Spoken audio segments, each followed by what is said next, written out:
Well, unfortunately, guys, I do have to share some more bad news, but I don't want this video to be all a downer.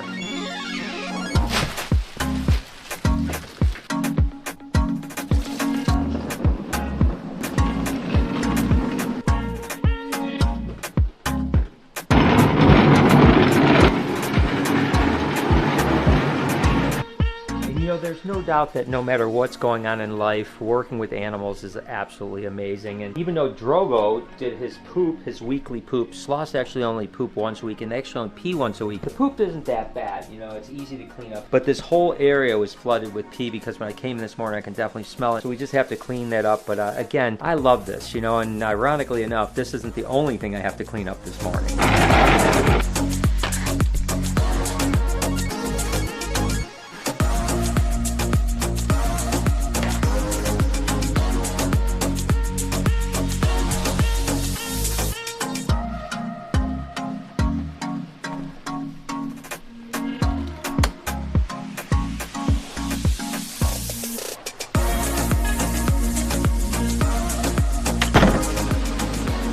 You guys might remember the other day when like the crew took over most of the vlog because I was out at a doctor's appointment. That doctor's appointment was actually with a surgeon that was an oncologist surgeon that specialized in pancreatic cancer.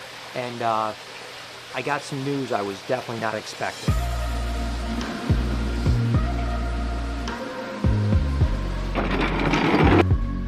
Before we get into that, I definitely want to just make sure that Al knows that I'm not food. Hey, buddy. But obviously, he blew up his enclosure. I'm here early, so I'm the first one in, and we have some like birthday parties and other events coming up. So I just got to get the place tidied up as best as I possibly can. Like I said, Al definitely made quite a mess of his place, so we're going to go ahead and try to clean his enclosure up so that when people come, it doesn't look like a complete disaster here. You know, my hopes are no matter what happens over the coming months that I can spend as much time here with my animals, with my crew, with my people, and have life as normal as it possibly can. You know, it is challenging, I'm not gonna lie to you. It's probably more challenging than I thought it was gonna be to not like always have it on my mind. When you go from 6 weeks ago, me feeling completely normal, to all of a sudden having such terrible prognosis, it's really mentally challenging, and I'm trying my best to still live in the moment the best I can, but I'm not gonna lie to you guys, I'm struggling with it a little bit. It's kind of hard to deal with. I'll get into what the doctor told me here in a minute. I think that there is at least moments that I can take away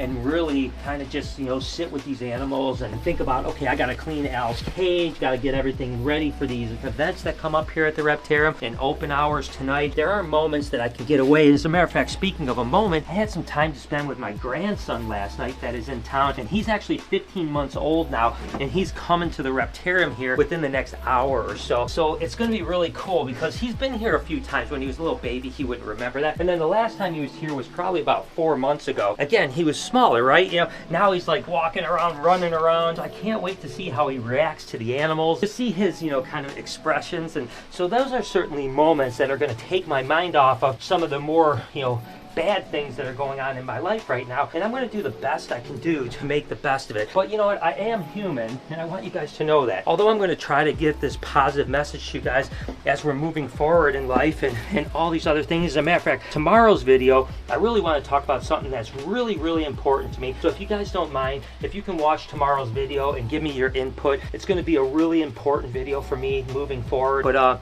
again, you know, even though news is tough, and I'll get into that in a minute, you know, I'm gonna do the best somehow to mentally put myself into a position where at least moments here and there, maybe I forget about it, maybe I just move on and think other things, and I'll need your help too. You know, I mean, the more you guys can help and comment, all the things that you do, it really does help me, so I appreciate that. His cage is getting close, just a couple more pieces of shed, and we've got to move on to the next cage.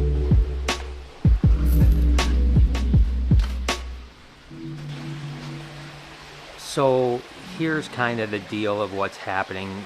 I would say the day that I went to the oncologist surgeon, the day before they did a CT scan, and basically right now, the tumor was isolated really to my pancreas. It's a decent sized tumor, that's why it's causing me as much pain as it is. It didn't look like it had spread. There was a couple lymphs that had it, but no other organs and stuff, and they wanted to get a CT scan of my chest just to make sure, because they had the lower chest, but they didn't have the upper chest. They just wanted to make sure. So I was a little nervous, obviously, like, please don't let there be lesions or tumors in my chest. Then you're talking about a much more difficult recovery, if at all possible. But the surgeon hit me with something that I was really not expecting, because all the other scans that we had done prior to this point didn't pick this up or didn't see it. What it is they put like radiation in you to see all the vascular workings. And so it started out with good news. There was no lesions in my lungs. My lungs were relatively clear. There was a couple like 1 millimeter dots, but he said that could be anything, not worried about that. It looked like all the other organs,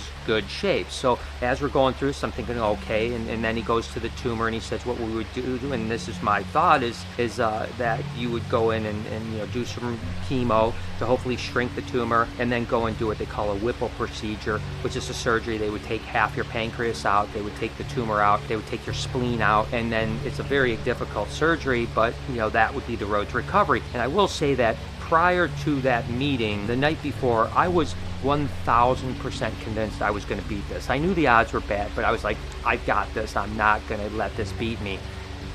Then he dropped the bomb, and the bomb was that the tumor is encased in arteries and veins, and it's inoperable. So they can't operate on it. They can't take it out. And then said that I had one of two choices. I could go through treatment, chemo, and in his opinion, that would mean that I would have 12 to 18 months to live. Obviously, at some point, my quality of life's not going to be so good. I'm going to go downhill, and I'm concerned about all of those things, but I also want to live the best I can for as long as I possibly can. The treatment's going to be difficult. I don't know how I'm going to react to that. Also, the fact that it's inoperable and they don't feel that there's a pathway to curing it. Now, I'm not giving up, guys. There's always miracles, right? There's always miracles, and I'm going to try my best to believe in those miracles, and I know your prayers and your thoughts, everything else, and I am so sorry to share this news with you, because I know the reptile army was so positive, and I was so positive I was going to beat it, and we still might. This news was pretty difficult, I mean, can you imagine going from like, hey, I know the road's going to be tough, but we're going to win, to all of a sudden having a doctor tell you,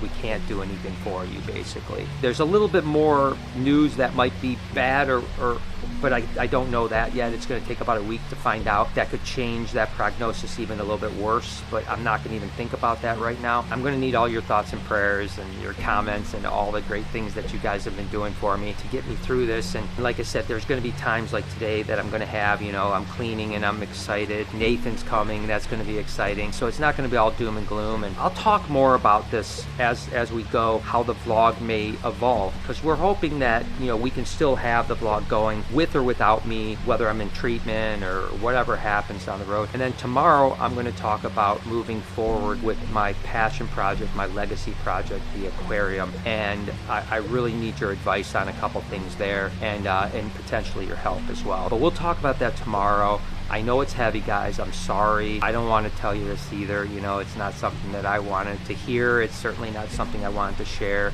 But we have to,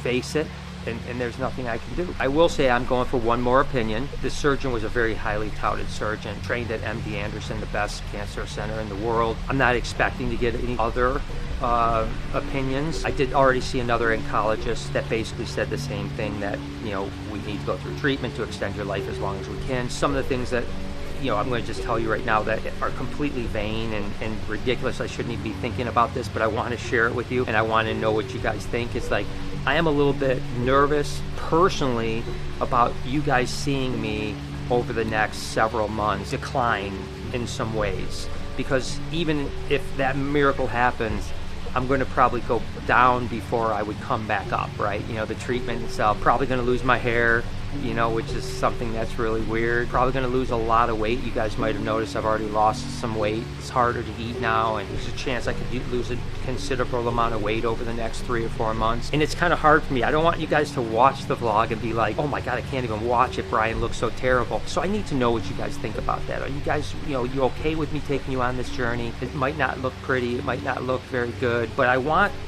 to. It's therapeutic for me. And then when I'm not here because maybe I'm having bad days or whatever the case is, I hope that you'll support the vlog. You know, we know Noah wants to step up. He wants to learn. He wants to be as much of that front man as he can. And I hope that you're seeing the change in him from his goofiness on the vlog. But I know the other side of Noah that's smart, you know, business savvy, you know, passionate. And certainly we still have Mike and Jessica and Connie, and Lori will be around to some extent. Jay, obviously. So I hope that you'll still support this vlog, because it's going to be important for my family and what I'll talk about tomorrow, the legacy of the aquarium. It's going to be important to keep this vlog going for that as well. So please support us as we can. That's all I got to say on this. I do have to clean a few more enclosures before some of our events start. And I think Nathan, my grandson, and my daughter, my son-in-law, and Lori are going to be here any minute too. So I just got to clean up a few more things, get ready, and then try to enjoy the rest of the day. So again, guys, it sucks, but I needed to share that with you. Say hi. Can you wave? It's okay. Nathan, can I show you some animals? Come here, Celie. And this, of course, is Nathan, my little grandbaby. He's 15 months old, and we're going to see some animals and just see what he thinks about them. What do you think of that? This is Joker. Do you want a pet? Want a pet? No, you don't want a pet? Okay, you're gonna go bye-bye? We'll get him started. Gotta show you a turtle. That's you. Alright, cool. Alright. Yes, that's a snake there, buddy. Look at this snake. This snake is snazzy. What do you think about these? What do you think about that?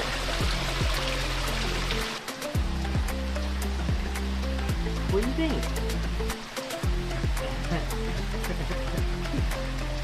You're not sure what to think, huh? Like, I don't know, this is weird. Do you want to see something else? No, no, no, no, no. What else do you want to see? Boy. Jason! Come see. What do you think? Look at that smile on your face. A reptarium thing?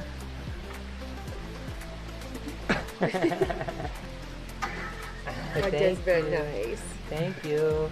He doesn't eat all of them. No, thank you. And of course, you guys probably remember Jade, my daughter. She's obviously got our second grandbaby on her way. So you're due in July. So July, we're going to have another one, another thing to look forward to. This little monkey here, though, I think he'll warm up to the animals. You know, he's just, you know, he doesn't know what to think right now. He's like, what is this all about? I saw that smile when I took Diddy out, so I know he's going to love animals, right, buddy? Yep, he loved the reptarium. Very excited for the aquarium. Yes. Your Roku, when it gets turned on, is a big fish tank, and he was freaking out this morning. He loves it? Oh my gosh, he's going to be so, yeah, hon. He likes it. Look at it. He loves it. I know the fishies. I'm so happy he likes it. he's trying to catch it. Awesome. There you go, Lori. Another fish pop. Hey! Stop grabbing the fish! You get yelled at by Gigi. What are you doing grabbing the fish? Look at Bud. Look at this guy. What do you think? His name is Drogo. Drogo. Yeah, nice, huh?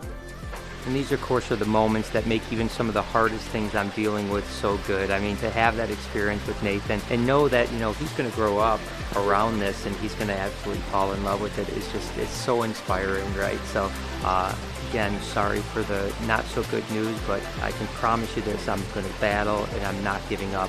I'm still expecting for a miracle and to get onto the other side of this.